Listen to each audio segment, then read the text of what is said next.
আসসালামু আলাইকুম রহমতুল্লাহ ওবরকাত। সম্মানিত দর্শক ও শ্রোতামণ্ডলী, আলোচনা করব সূরা হাশরের শেষের 3 আয়াত তিলাওয়াতের ফজিলত সম্পর্কে।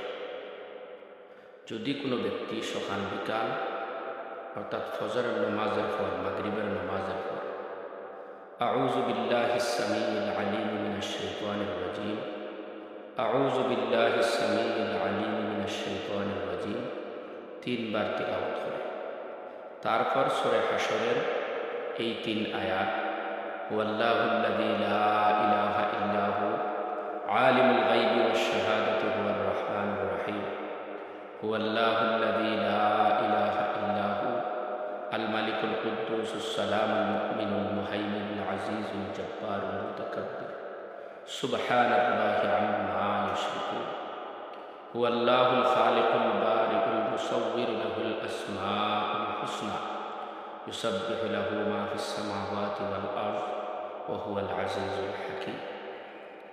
তিলাওয়াত করে আল্লাহ রাসূল সাল্লাল্লাহু আলাইহি ওয়াসাল্লাম বলেন, এই তিলাওয়াতকারী বান্দাবান্দীদের জন্য মহান আল্লাহ পাক রব্বুল আলামিন ৭০,০০০ ফেরেশতা নিয়োজিত করেন। সুবহানাল্লাহ।